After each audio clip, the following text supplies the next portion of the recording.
Test one, two. Test one, two.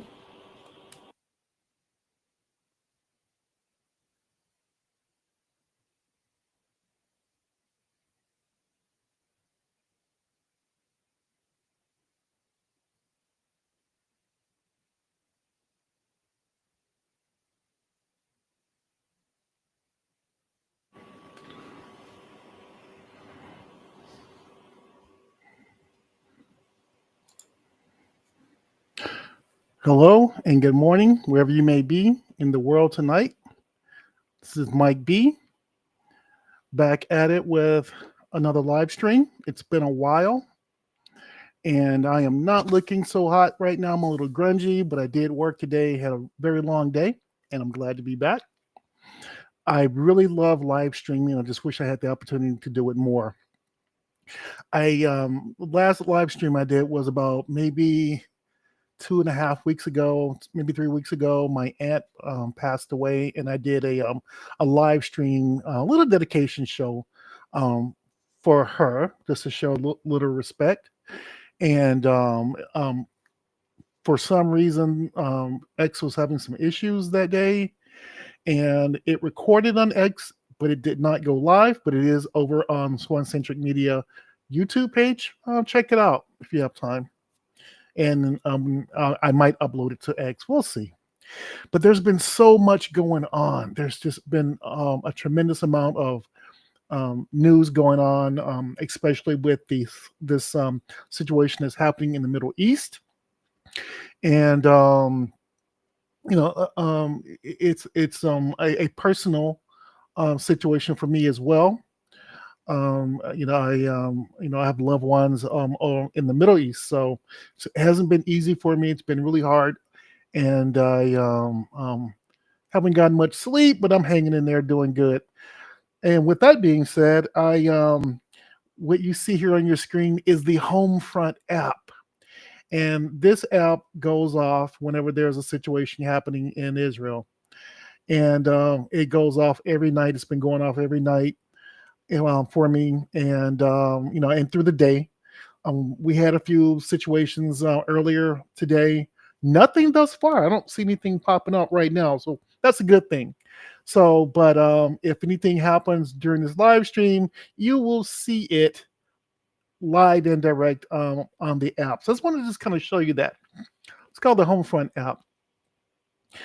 And but I've been doing a lot of thinking. There's so much information that's going around, so I don't want to be redundant, but I do want to share my thoughts on this situation.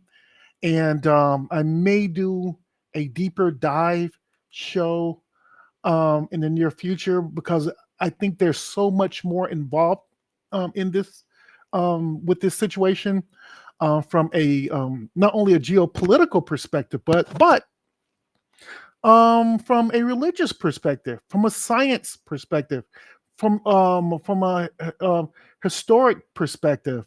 We're seeing so much unfold in front of our eyes, um, from what we've grown up learning as children, as far as events in the Middle East. And but I'm also a person of science, and there's a lot involved from a science perspective. And I'm just trying to pack everything in and put it into a show. But there's a lot going on right now. I think I think probably right now is the some type of global crossroads that we're entering right now. What a great time to be alive. Believe it or not, with everything that's happening in Israel right now, I would rather be there. I love Israel. I wouldn't, if I could take off right now and head there, I would. And but this is something that I've always wanted to live in the Middle East, in Israel specifically. I've been there 4 times, and I love it each and every time that I visit. And it's an undescribable image. And I've run across a couple of podcasters that have visited Israel for the very first time, and we all say the same thing. I think there's a term called Jerusalem syndrome, but it's a feeling that you get when you're there. And what the best way I can describe it is, it's in you feel the energy. You automatically feel the energy in the air when you touch down for the first time in Israel. You feel an automatic energy. You feel like there's an automatic connection to the not only the land itself but to the world. And if you go to Jerusalem, it's it's manifested even more. You know, it's supercharged. Jerusalem is a supercharged place, and from a historical perspective, but it's the epicenter of the world, and you feel that energy. And but I'm drawn to it like a moth to a flame. So anybody out there that want to send me to Israel to live, yes, I'll take that. I'll take that. I'll take that plane ticket any day. So just thinking about everything that's going on right now, and I must say, our president he's a very smart person, and he surrounded himself with the smartest people on the planet. Even his inner circle, his inner circle, his cabinet. They're all like superstars, and they all do what they do very well. Whether you like them or not, they do it very well. And and what's happening is now I've been able to just kind of like look at certain things, and draw out a timeline from how things sort of started from his second term as a president up to where they are right now. Now I don't know what the end game is, but if you follow the global terrain, you can kind of see how things led up to where they are right now. Allow me to share my perspective from a timeline and follow me along. And I'm going to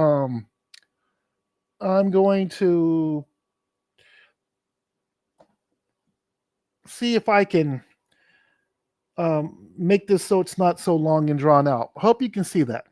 So I just put this together. I dropped it. I wrote down some bullet points, and I let the AI do the rest, clean it up for me, since I don't have a lot of time. So allow me to go through this with you. So we have um, he started his second term as president on January 2025. The one of the two main focal points of his campaign was that of illegal immigration, drugs, and violence in the street.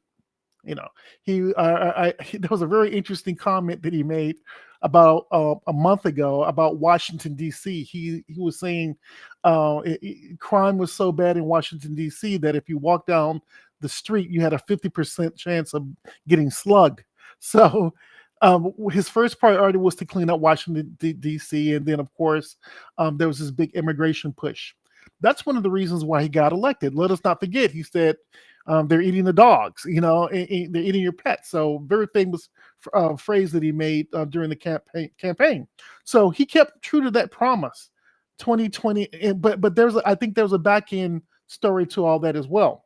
So that kicked off in January 2025, and then we jump ahead. Now in January 2025, there was this ramp up of deployment of ICE agents throughout the country, mass arrests, opening up detention camps, etc., to incarcerate individuals. And then the huge jump came in June 2025, where the military National Guard was deployed. The state National Guard for California under Gavin Newsom, his National Guard was federalized and placed under President Trump. Um, now, did that happen? But some other things happened as well. This was also a test of the judicial system. Immediately, Gavin Newsom filed a lawsuit to pull the National Guard back under his jurisdiction, and a judge granted that. But then a appellate court judge stepped in and said, "No, we're gonna we're going to trail this argument. We're going to postpone this argument, and then but we're going to keep the troops under President Trump. So there was a test of the just of the judicial system and presidential powers at that point. He even brought in the Marines from Camp Pendleton. So that was a test of judicial system and presidential authority. So these are all tests, and they were very successful tests. And so we jumped from June. So there, we know that happened, and then we jumped into October and November, where there was the Gaza ceasefire. The Gaza ceasefire, which was brokered by Jared Kushner and some other associates, brokered a 20-point peace plan, and there was an automatic ceasefire, and everyone was just happy all over the world that the hostages, the remaining living hostages, were going to be released, and there would be an automatic ceasefire, which is still holding. Because of that, there was an implementation of the establishment of what is known as the Board of Peace. Now, the Board of Peace is mostly member Arab states in the region. Arab states in the region where they are right now, mostly members of that. There are other countries that chose not to participate, like France and some other countries. European countries chose not to participate, but the Arab countries, certain Arab countries chose to participate in that. And along with Kushner and other people. The other thing was, with that happening, with the establishment of the Board of Peace in November, in December, some other things happened. Minneapolis happened in December, in which a big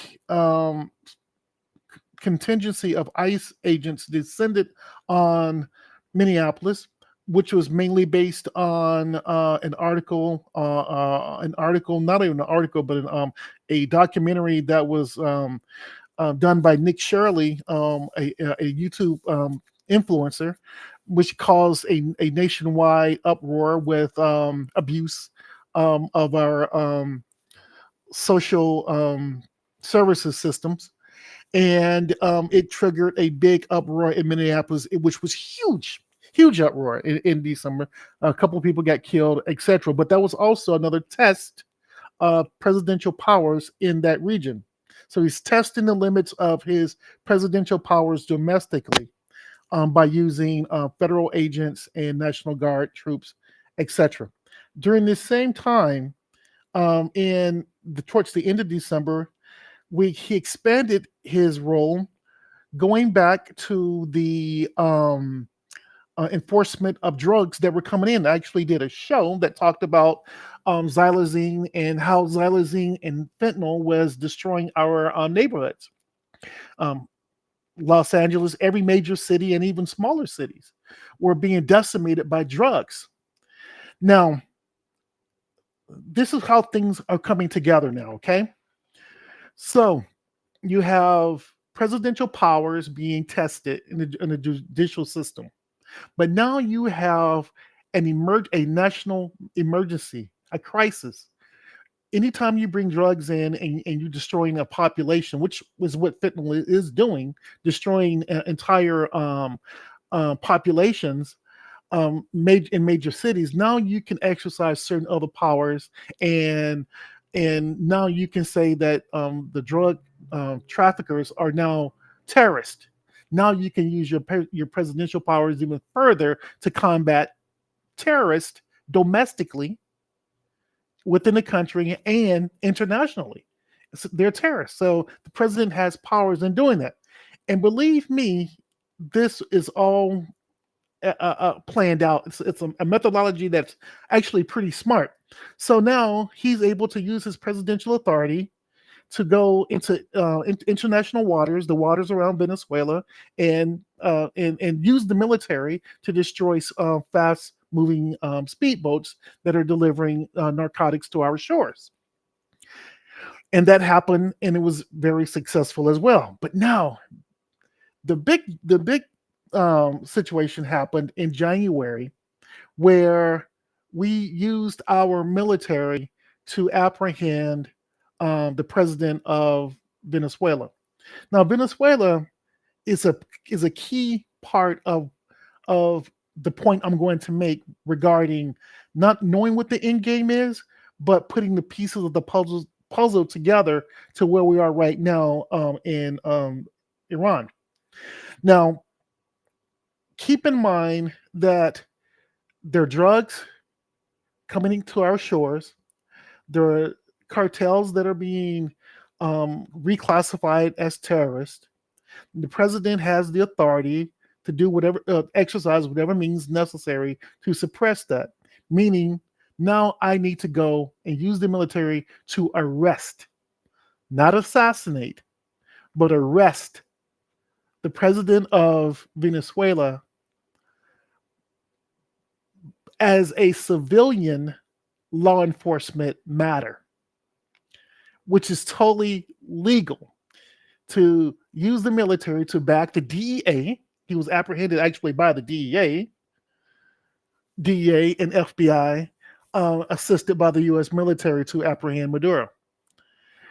Immediately after that, we started seizing millions and billions of gallons of crude oil. Matter of fact, Venezuela is one of the hugest manufacturers of crude oil in the southern hemisphere, and in the Americas, southern hemisphere. Um, they produce, a big majority of the crude oil in this area. So keep that in mind. There were press conferences, and there were certain things that happened with President Trump, and he made comments like, "We're in charge of Venezuela now. We're the administrators of Venezuela now." Not even the active president has more power than what we have over Venezuela. So the vessels that we've seized, the Venezuelan vessels that we have seized, we're going to keep that oil. That's ours now. And we're going to make sure that this oil goes no other place but to us. So we've already secured Venezuelan oil. Now he's saying that we're going to share some of this profit with the country of Venezuela, but that's fine. They're relatively a poor country anyway. We can do that. But the majority of that crude oil is serving the United States. Smart move. I'm going to tell you why. Let's jump back to our timeline chart here. So now that we've secured Venezuelan oil, we know that we can still have affordable energy in the United States. Our gas prices may go up a little bit, but we don't have to tap into our strategic reserves because now we have all that Venezuelan oil. The reason why that is important, and I don't think anyone's really talking about this right now. The reason why that is important because in February we were in talks with the president of Iran, not the president, but with the president and his representatives, in negotiating the nuclear program. Now we did a little something, and it's not on this timeline. I think it was in November, to bomb their nuclear sites, but it wasn't enough. So now we were in talks, but these talks didn't go anywhere. They didn't seem to go anywhere from the very beginning. But that's fine, because I don't think the talks were really all about what we were really interested in. So now we're in talks with Iran, and we sent a very clear message. We're sending an armada over to the Middle East to put pressure on Iran to dismantle their nuclear program. All this military equipment over there. Now, Iran is a really big country. It's about twice the size of Texas, and it is maybe 3 or 4 times the size of Iraq. They have a lot of area, and they're basically the superpower in that region outside of Israel. Israel is so much more smaller, but they're not as capable as Israel. That's thus far they're no match for Israel. So we send this armada over there. Talks were supposed to be happening, but nothing goes anywhere. So now all war breaks out towards the end of February 28th up until now. A bombardment of this escalating war that's happening right now in the Middle East. Certain countries that were a part of the border peace, a lot of the Middle Eastern countries have been brought in. Now, let me show you something here. Here, these are the this is the a little chart that I put together, and I don't know if you can see it or not, but the United States, Israel, and Iran. This is our little war, but they've kind of activated some proxy organizations and proxy countries that have aligned themselves with Iran, and Lebanon, Yemen, and Iraq, and we have some conflicts with these factions, Hezbollah in Lebanon, has the Houthis in Yemen, and of course we have rebels in Iraq as well that are sending missiles to our bases and to Iran. So they're involved. The UAE, they have had their infrastructure and airports attacked by Iran. The Jordan as well. They've had to intercept drones in the area. By Bahrain, I've been there a couple of times. Saudi Arabia, Qatar, and Oman have all had to defend themselves from rocket attacks from Israel. So this is a growing. It's growing like a cancer in that area, and of course, it has disrupted flights and things like that, travel. Now, interesting enough, let's go ahead and take a look at the geographical area here. Now, I've been over in this area a couple times, and I can tell you that this area is the most. This is the most. This area is a hotbed of nothing but activity as far as economical lifelines. I believe 20% of the world's oil come from just out of this region. There's so many commerce, all kinds of tankers that are moving commerce and goods. Believe it or not, it's all happening right in this area right here. They all have to pass through there. This is a very narrow area here where all these tankers that are transporting oil out of the region and into the region. This is probably one of the most important, besides the Panama Canal, narrow areas to deliver precious goods, commodities for the entire world. So any disruption of this little small channel is detrimental on a massive scale to many economies throughout the world. Now, I've been through this area, and I know that it's very volatile.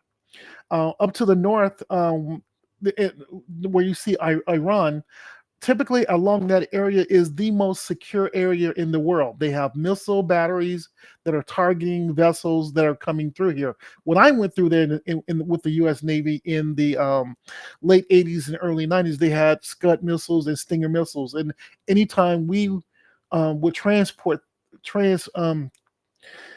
anytime we would transit this area, we went into what we call general quarters, which means that we go to battle stations until we clear this strait.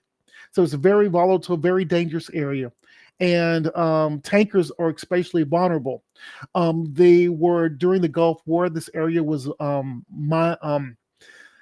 they had these water mines in the area that were damaging ships. So the area can be mined, explosive devices heavily through this area, but it's just a very vulnerable area for attack, and it's controlled by Iran.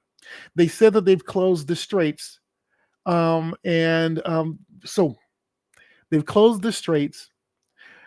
We have control of the Venezuelan oil, which means that we knew before the attack that they were going to close the straits. So that's why. So we're gonna make this a full circle moment. That is one of the main reasons why we took control of the Venezuelan oil, because we knew that they were going to close the Straits of Hormuz. So the Trump administration knew that we would still need that we're still basically dependent on foreign oil. And if they did close the Straits of Hormuz, then we would be the big dogs on the block, because now we are pimping the oil out through other countries of the world, because now we're in control of Venezuelan oil. There's an article here that I want to share with you. Venezuela signs new contracts to supply oil to the United States. This was published on March 4th. So we just recently signed a deal to now to start supplying oil. Venezuelan, well, they're not supplying us with any oil, because we're in charge of the oil now. So basically, I'm assuming those contracts would be to bring in other oil companies to pump the oil, have the U.S. be a broker of that oil, and then we were able to collect all that money and revenue from the Venezuelan oil while the straits are shut down and while warfare is happening on the other side of the world. So it was a brilliant move to get Maduro out of office and take control of the oil before the attack in the Middle East. Smart move. He knew exactly what he was doing. Now, where do we go from here? Well, I can tell you where I think we are going to go from here. Well, I don't know what the end game is, but I can tell you that I don't believe Russia and China are going to sit back and allow this to happen.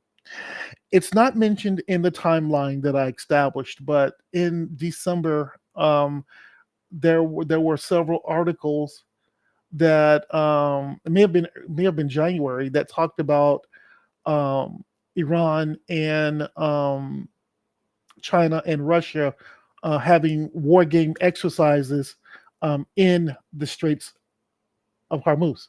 So Russia is an ally of Iran, so is China. And I'm going to see if I can pull up a couple of articles here to share with you. Give me a second here. I need to reference this. So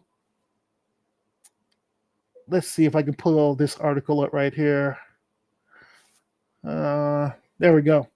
Iran signed a $59 million secret missile deal with Russia to rebuild their air defense system that was destroyed by the U.S.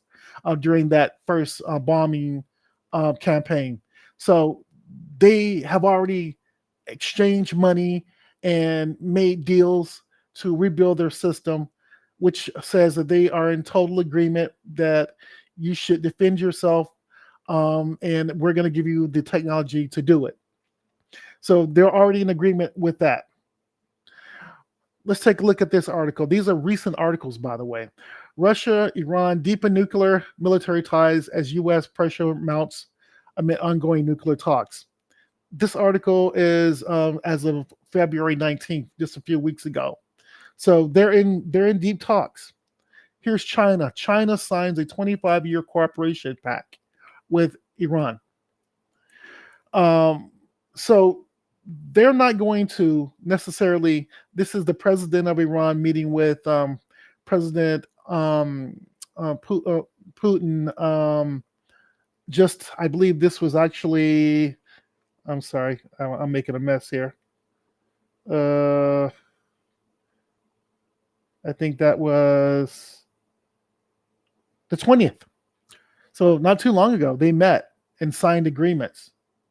So I don't think this situation will be coming to an end anytime soon. I think it's going to heat up, and I think more when I say people, more countries are going to get involved, and this is going to kick off some type of what I believe we're on the cusp of World War III. We're not on the very beginning of it right now. We're just about to cross that threshold to a full blown world war, and because of what's happening in the Middle East. Now, again, I don't know what the end game is, but I have an idea what the end game is, but I won't share that right now. That's another podcast. But I there's many other factors that I want to draw in: religion, science, and some other things. But and I'm saying this because in the news, you can in the news there. I would probably say maybe 25% of the articles that I see every day in the news is there are three things that are happening. They're talking about aliens, they're talking about the Middle East, they're talking about religion, and they're talking about peace. They're talking about peace, and I'm just a skeptic that anyone who talks about peace, um, there, um, there's a bit of deception behind that. So I'm always very leery of anyone talking about peace, because I think that there are other motives, other things that are happening, of maybe a sinister nature that's happening, and peace is just a disguise, and it, that's just my personal belief about it. But I'm very leery. The only thing I can do is look for clues, read the terrain, read the global terrain, and come up with my own conclusions. Again, I don't know the end game. I don't think anyone does. So, with that being said, I'm going to wrap this up. I hope that I was able to share some insight with you to for this podcast. It was something I threw together. Again, most of my shows are very clunky. They're not very polished because I work a full job, and I come together in the evening to try to put these topics together. This is something I've been wanting to talk about for quite some time, and I didn't want to delay it any further. With that being said, please have a wonderful morning or evening wherever you may be in the world. And to the next time, I look forward to bringing you some great content. And maybe Victoria will join me next time. We'll see. Have a good night.